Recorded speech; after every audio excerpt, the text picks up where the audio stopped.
Hello everyone, I hope you are doing well. A very happy Diwali to all of you guys. Diwali आ गई है और आपको पता है कि लगातार आंसर की पे आंसर की आ रही थी। एनटीपीसी की आई, सीजीएल की भी आंसर की आई। तो आपको पता ही होगा कि 14 अक्टूबर को मेरा री एग्ज़ाम हुआ था। अब उस री एग्ज़ाम के बाद मैंने एक वीडियो बना के बताया भी था कि जो री एग्ज़ाम हुआ है वो कंपैरेटिवली हार्डर है जो मैंने पहले अपना एग्ज़ाम दिया था उससे। मेरा 26 सितंबर को पहले सीजीएल एग्ज़ाम हुआ था, उसकी शिफ्ट जो थी काफ़ी आसान थी, मेरे को आसान लगी थी और मैंने 90 अटैम्प्ट किए थे उसमें।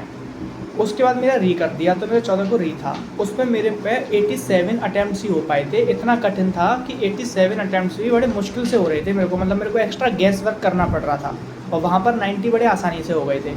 तो मेरे को समझ में तो आया था कि कहीं ना कहीं ये एग्ज़ाम कंपेरेटिवली टफ़र है, पर मैंने फिर वीडियो बना के आपको बताया भी इस बारे में। ऐसा तो नहीं है कि मैं अब आंसर की देख के अपना जस्टिफिकेशन बदल रहा हूँ, ये पहले से मैंने आपको बता रखा था कि वो कठिन आया है।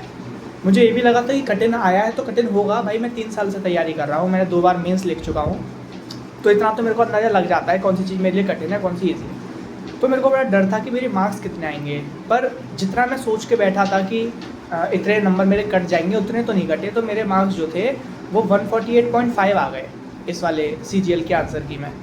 और मेरे को लगा मैंने कि ये तो बहुत अच्छे मार्क्स हैं, सही है, जितने मैं सोच रहा था उससे काफ़ी अच्छे हैं और सिर्फ हार्डर थी, इसका मतलब मेरे को नॉर्मलाइजेशन वगैरह भी मिलेगा। तो ये सब मेरी धारणाएं चल रही थी।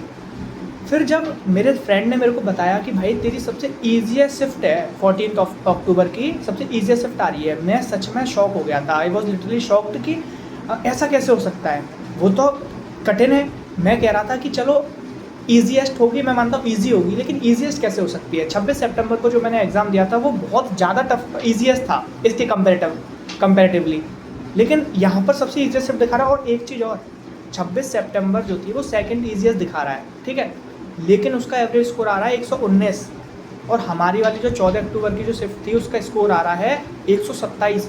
9 नंबर का 8 नंबर का एवरेज स्कोर में डिफरेंस, इतनी तो मैं मान ही नहीं सकता कि इतना डिफरेंस तो हो ही नहीं सकता। ईजी भी नहीं मान सकता मैं, और ईजी मान भी रहा हूँ तो इतने गैप के साथ ईजी मैं नहीं मान सकता। और मैंने वहाँ पर लोगों से डिस्कशन जब किया एग्ज़ाम होने के बाद तो सबका यही था कि भाई कठिन है कठिन है कठिन है, उससे लास्ट टाइम से कठिन है। अब भी मैंने जब बहुत सारे लोगों के कमेंट्स वगैरह पढ़ रहा हूँ 14 अक्टूबर को लेके, तो कह रहे हैं सब कि भाई टफ़र थी, इतनी कैसे हो सकती है, नहीं हो सकता कि ईजी शिफ्ट बना दी। अब इस हिसाब से तो भाई हमारे को दिक्कत है ना, 148 मार्क्स आए हैं, लेकिन अब जो परसेंटाइल मेथड जिस हिसाब से काम करेगा ईजी शिफ्ट के अकॉर्डिंग हमारे मार्क्स घट जाएंगे। और बच्चों के तो 148 भी नहीं आए, उससे कम आए हैं, जबकि कठिन साइड थी तो हमारे मार्क्स बढ़ने चाहिए थे, घट रहे हैं। ये मुझे तो देखो, मैं अपने नॉलेज के हिसाब से बताऊं तो इसमें कुछ ना कुछ गड़बड़ी ज़रूर हुई है। मैं गारंटेड कह सकता हूँ इस बात को कि एग्ज़ाम इतना इजी नहीं था जितना कि ये एनालिसिस में दिखाया जा रहा है। या तो रैंक मित्रा के डेटा में कुछ गड़बड़ हो रहा है या फिर एक्चुअल में ये चीज़ है। फिर मेरे दिमाग में एक चीज़ आती है कि रैंक मित्रा पे जब लोगों ने अपने मार्क्स अपलोड किए होंगे तो वो एनालिसिस AI है, तो वो खुद ही अकॉर्डिंगली तो सेट कर रहा है कि इनका एवरेज स्कोर ज़्यादा है, इसका मतलब हमारी शिफ्ट का एवरेज स्कोर ज़्यादा आया है। ये कैसे हो सकता है, क्योंकि पेपर तो कठिन था। लेकिन मैंने फिर सोचा मैंने कि अगर मेरे को भी लग रहा था कि मेरा पता नहीं कितना अच्छा गया, 125 130 आएंगे, लेकिन मेरे नंबर बढ़ के आए थे, हो सकता है मेरे गैस वर्क काम कर गया उस कठिन पेपर में। तो मुझे लगा कि हो सकता है शायद बहुत सारे बच्चे मेरे जैसे होंगे जिसको लग रहा था कि ये टफ़र साइड है, लेकिन उसके गैस वर्क काम कर गए तो उनका स्कोर जो है वो इंक्रीज़ हो गया है। बट भाई सीरियसली एग्ज़ाम मैथ और रीजनिंग ये मैं अपने आसान मान सकता हूँ, ये तो आसान थी। इंग्लिश और जीके मैं बिल्कुल आसान नहीं मानूंगा।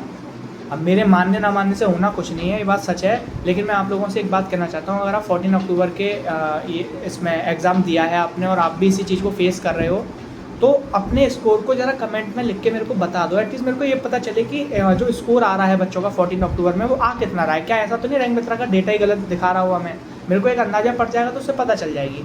और बाकी का देखो, टीचर्स पता नहीं क्यों कोई आवाज़ नहीं उठा रहा है इस चीज़ पे।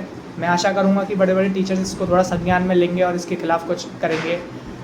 बाकी तो अब दिवाली आ गई है तो सब दिवाली में बिज़ी होने वाले हैं, तो जितना हो सके भाई इस चीज़ को थोड़ा डाइवर्सिफाई करो, फैलाओ इस बात को, है ना, वरना पता नहीं, मुझे बहुत डाउट है इस बार सीजीएल पे बहुत ज़्यादा।